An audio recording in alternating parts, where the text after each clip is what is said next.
To think we thought we could have a green day when Jim Cramer rang the opening bell, how stupid that was, because now Jim Cramer is 0 of 3. Every single time he's rang the opening bell, the stock market has ended the day red. If we go look at history, the first time he rang the opening bell was in March of 2015, and the stock market fell 1.15%. The most recent time he rang the opening bell was on March 6th of 2020, when the stock market fell 1.9%, and days later, COVID caused the stock market to crash. Like, is this just coincidence, or like, is Jim Cramer actually bad? You know, this all started as a joke, okay? This all started as a joke. Inverse Jim Cramer. Ha ha ha, Jim Cramer sucks at investing. Make every move opposite of what he tells you to do, and you're going to make money. It started as a joke. But slowly this is turning into the third certainty in life. Death, taxes, and Jim Cramer being bad omen for whatever stock he talks about. It doesn't even have to be stocks. It could be cryptocurrency or housing. The opposite just seems to always happen. There's an inverse Jim Cramer ETF that you can track, if you didn't know, on unusualwhales.com. If you followed Jim Cramer, you're down 30.51%. If you have made the opposite move that Jim Cramer has said to make, you would be green by 12.5%, which in this market is kicking butt. But in all seriousness, I know that's funny and everything, but there were some things that happened today in the stock market that we should really pay attention to. There's big news that came from Apple, which was the primary reason the stock market fell apart mid-afternoon. If you guys are new here or returning and not yet subscribed, I would greatly appreciate the subscribe button down below. Also, please hit that like button for me. I choose to not make clickbaity doom and gloom titles on my videos because every other YouTuber does that. I want to be original, but I need you guys' help to push my videos out to a broader audience, and hitting the like button helps me do that. Without further ado, let's waste no more time. Let's go ahead and jump into this. So the big news of the day is that Apple came out and said they're going to slow hiring as the economy softens. Basically, next year in 2023, they're going to spend less on certain divisions of their company, and they're going to slow hiring in those same divisions. This isn't company-wide. This is just a few select divisions within the overall company of Apple. This is a very important distinction to make. They are slowing hiring and slowing spending in certain divisions of the company. They're not halting, they're not stopping hiring and spending and growing the company. They're simply slowing things down. And this is exactly what I talked about in my most recent video. All companies right now have to find ways to cut costs and cut expenses. Apple certainly wasn't the first company to come out and say they're going to slow hiring or slow spending in their company.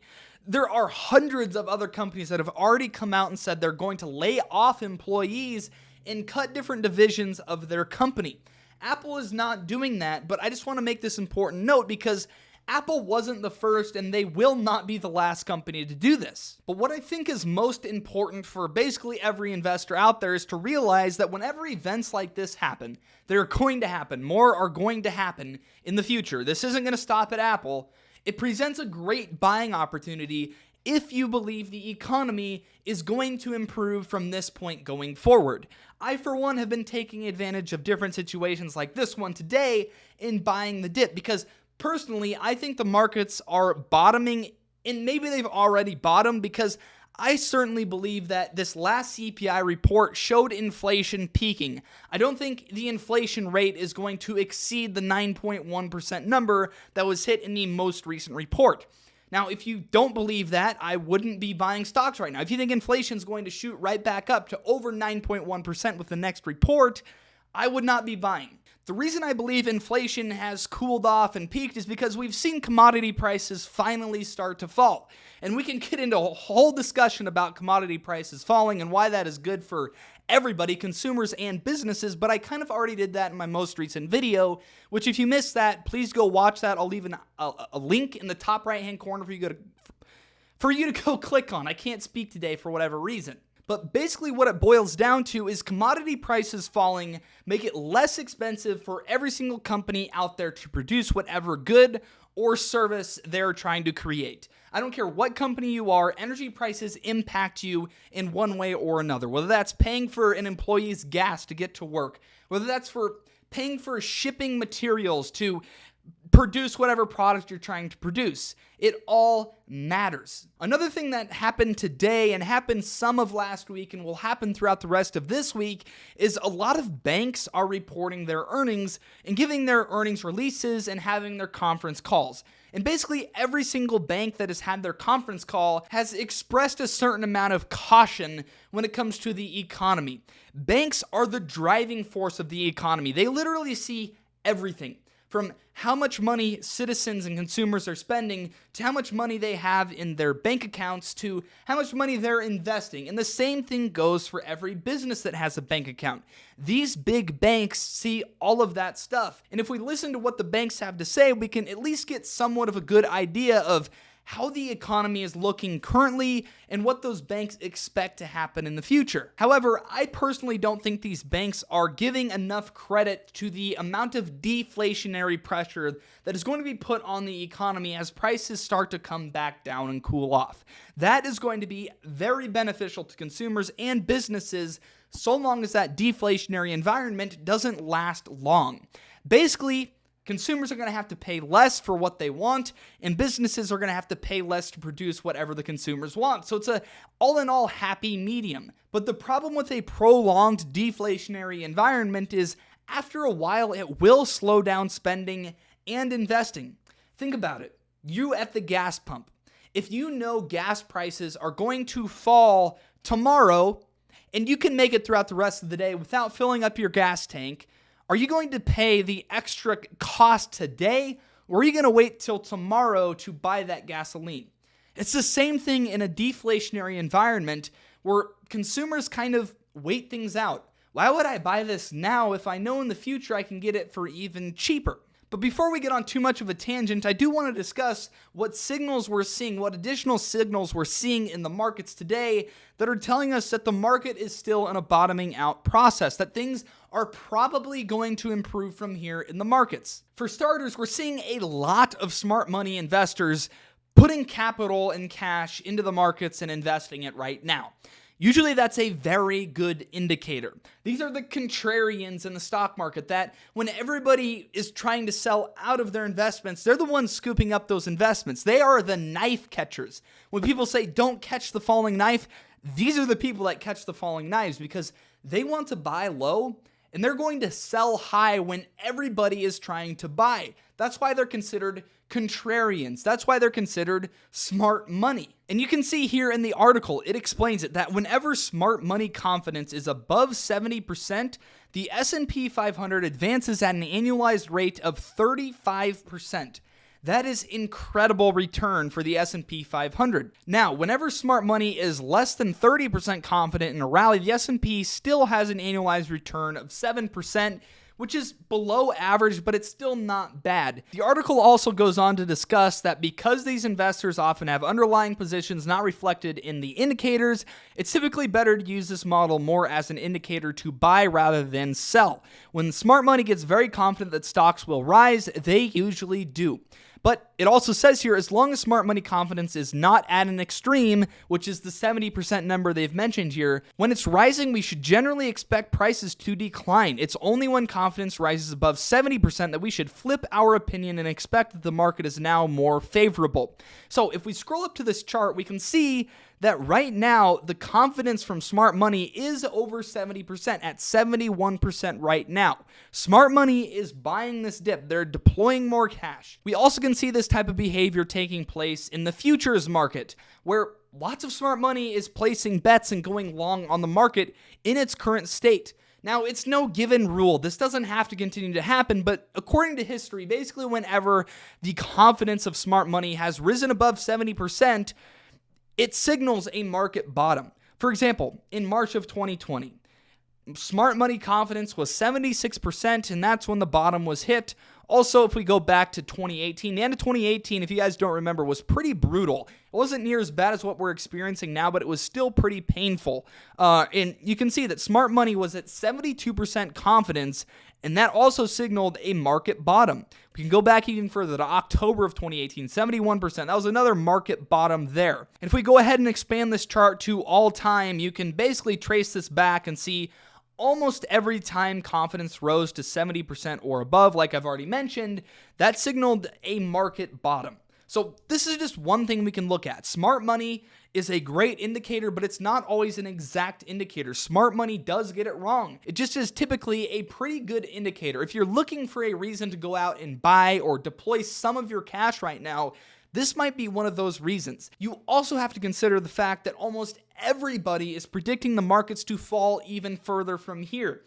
Generally, when that happens, that's when the market bottom hits. When everybody is selling out, when everybody is expecting the markets to fall further, that's when the market bottom gets hit, because at a certain point, we reach the worst. Things might not improve overnight, but they're getting better than what they were at their worst, if that makes any sense. The economy could still be in trouble for the next 6 months, 12 months, 18 months, but so long as the economy is better than it is today, or is better than it is to be anticipated in the future, the stock market is going to go up. The last thing that I want to do in this video is revisiting these forward PE ratios. We basically can look at forward PE ratios and see how the stock market is valuing different groups of stocks. For example, large caps have been tremendously overvalued for months, if not years. Since the recovery from the COVID crash of 2020, large caps have been way overvalued according to history.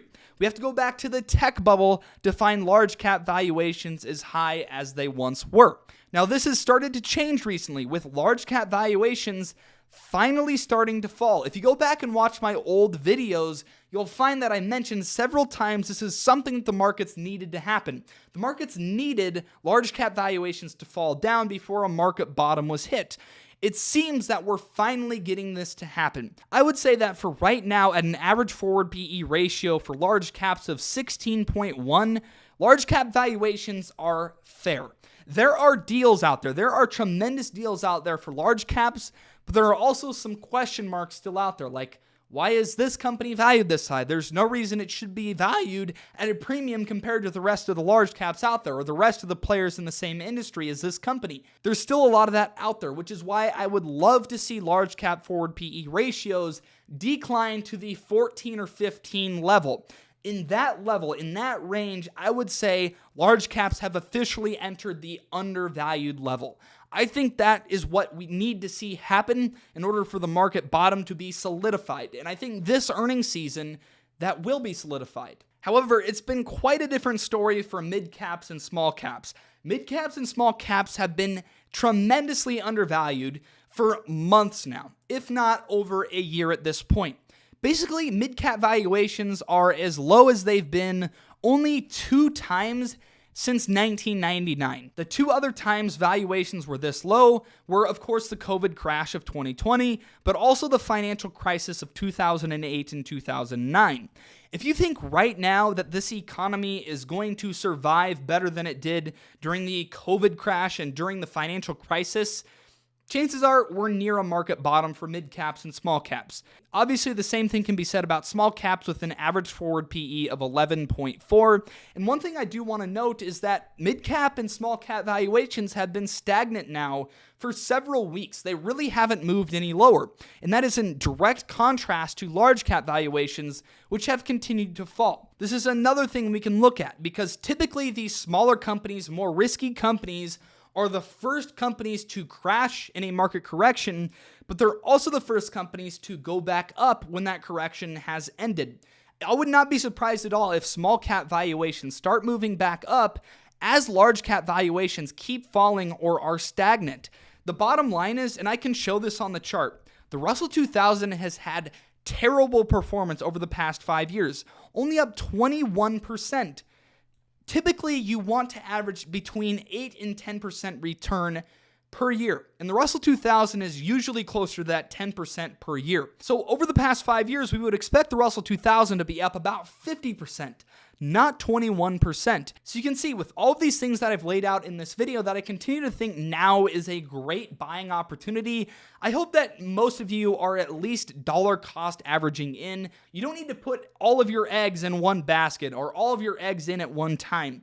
You can dollar cost average in. I just hope everybody is doing some sort of buying right now, because think about it. Right now, regardless of if things fall further, right now is factually a discount. This is an opportunity to buy stocks at a discount, particularly small caps and mid caps.